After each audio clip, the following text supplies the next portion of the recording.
الحمد لله رب العالمين والعاقبة للمتقين والصلاة والسلام على نبيه الكريم أما بعد فأعوذ بالله من الشيطان الرجيم بسم الله الرحمن الرحيم ومن الذين قالوا إنا نصارى أخذنا ميثاقهم فنسوا حظا مما ذكروا به فأغرينا بينهم العداوة والبغضاء إلى يوم القيامة وسوف ينبئهم الله بما كانوا يصنعون. وقال النبي صلى الله عليه وآله وسلم من رأى منكم منكرا فليغيره بيده فإن لم يستطع فبلسانه فإن لم يستطع فبقلبه ذلك أضعف الإيمان. وقال الله تبارك وتعالى إن الله وملائكته يصلون على النبي يا أيها الذين آمنوا صلوا عليه وسلموا تسليما. اللهم صل على سيدنا ومولانا محمد وعلى آله وأصحاب سيدنا ومولانا محمد وبارك وسلم عليه. سامعین محترم، پچھلے جمعۃ المبارک کو میں نے آپ کے سامنے سورۃ الروم کی آیت جو پہلی آیات تھی اس ضمن میں قرآن مجید کی جو پیشین گوئی تھی اور قرآن مجید کا اس وقت کا بیان کردہ جو ایک معجزہ تھا اس کا ذکر کیا تھا. اسی تسلسل میں آج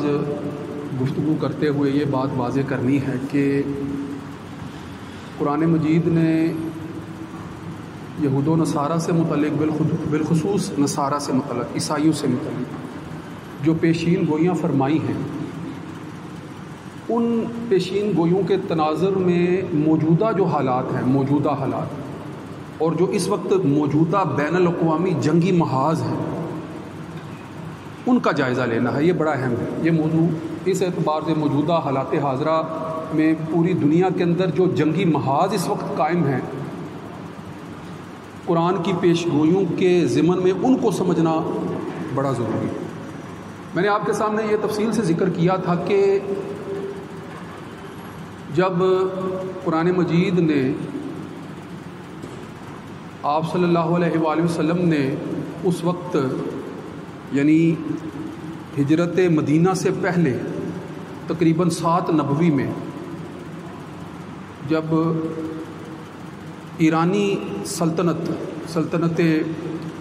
ایران، آپ جس کو یہ کہہ سکتے ہیں کہ اس وقت کی مجوسی جو حکومت تھی ایران کے اندر جو قائم تھی، آتش پرست، آگ کی پوجا کرنے والے، سنویت کے بھی پیروکار اس میں شامل ہیں، جس کا حدود اربع جو ہے وہ ایران، افغانستان اور دور جو ہے وہ وسط ایشیائی ممالک تک کے جو علاقے تھے. ایک طرف یہ سلطنت تھی اور دوسری طرف جو ہے وہ سلطنت روما اور ادن الارض کے علاقے جس میں شام، اردن، فلسطین، یہ علاقے ادن الارض کے علاقے شامل ہیں. یہ اس وقت سلطنت روما کہلاتی تھی، سلطنت روما. اور سلطنت روما میں جو بڑے بڑے فرقے اس وقت بھی موجود تھے، ان کا بھی سمجھنا اس لڑائی کے ضمن میں بڑا ضروری ہے. سلطنت روما کے جو بڑے بڑے گروہ تھے، بڑے بڑے فرقے. جب ہم دنیائے عیسائیت کا جائزہ لیتے ہیں نا، دنیائے عیسائیت کا، تو حضرت عیسیٰ علیہ السلام کے بعد جن لوگوں نے اپنے آپ کو عیسائی کہا نا، پہلی اصولی بات آپ نے یہ سمجھنی ہے، یہ ذہن میں رکھنی ہے، جن لوگوں نے اپنے آپ کو عیسائی بعد میں کہا، وہ اپنے آپ کو حضرت عیسیٰ علیہ السلام کا پیروکار تو کہتے تھے، مگر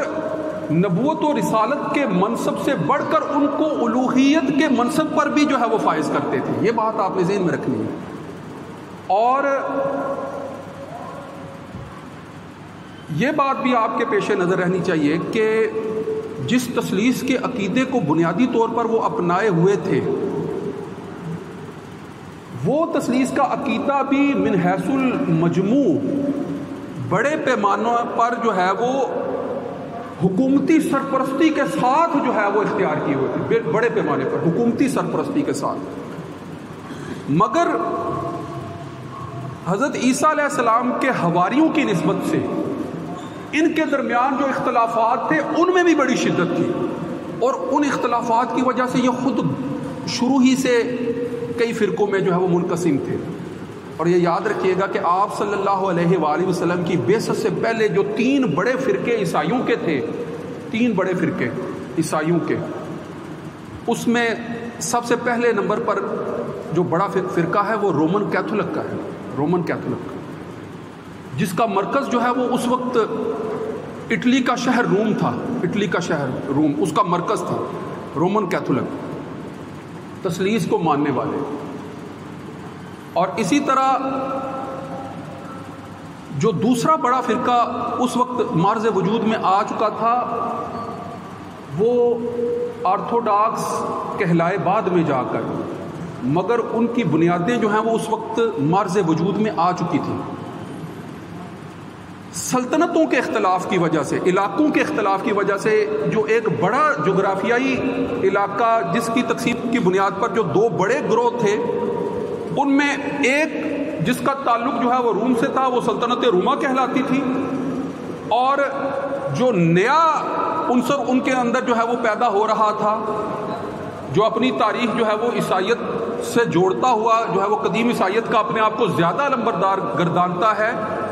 وہ بازنطینی امپائر کا جو ہے وہ پہلو تھا، یعنی سلطنت روما اور بیزنٹائن امپائر۔ یہ بازنطینی جو تھے یہ وہ لوگ تھے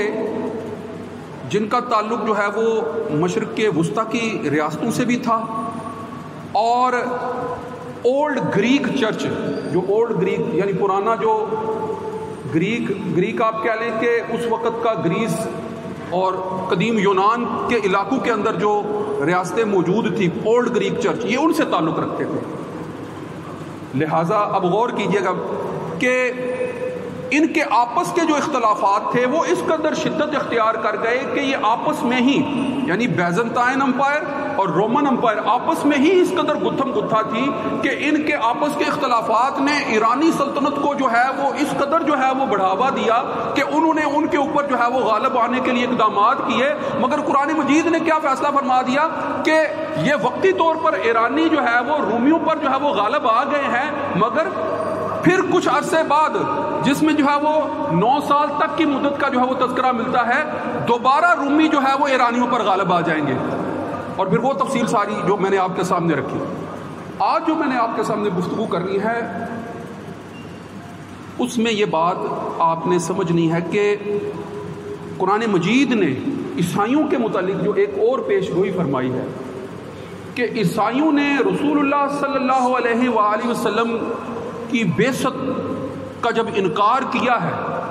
تو اللہ تعالیٰ نے قیامت تک کے لیے ان پر یہ مہر ثبت فرما دی ہے کہ اب یہ آپس میں کبھی بھی متفق نہیں رہ سکیں گے، آپس میں یہ کبھی بھی اب متفق۔ ذرا سورہ مائدہ کی یہ آیت جس کی تلاوت میں نے شروع میں آپ کے سامنے کی ہے، اس کا معنی اور مفہوم سن لیں تو پھر یہ بات قرآن نے کس طرح سے واضح کی ہے یہ آپ کو سمجھ آ جائے گی۔ بسم اللہ الرحمن الرحیم۔ وَمِنَ الَّذِينَ قَالُوا إِنَّا نَصَارَىٰ، یعنی وہ لوگ جنہوں نے اپنے آپ کو کہا کہ ہم نصارہ ہیں، نصرانی ہیں، یعنی جو اپنے آپ کو نصرانی کہلاتے ہیں، دوسرے لفظوں میں جو اپنے آپ کو عیسائی کہتے ہیں، ان کے متعلق کیا فرمایا جا رہا ہے کہ اخذنا، ہم نے لیا، میثاقہم، ان سے وعدہ، ان سے ہم نے کیا لیا؟ وعدہ۔ فنسوا حظا مما ذکروا بہ، ان میں سے اکثر نے اس وعدے کو بھلا دیا، نسیان کہتے ہیں بلانے کو، فنسوا، انہوں نے بھلا دیا، انکار کر دیا اس وعدے کا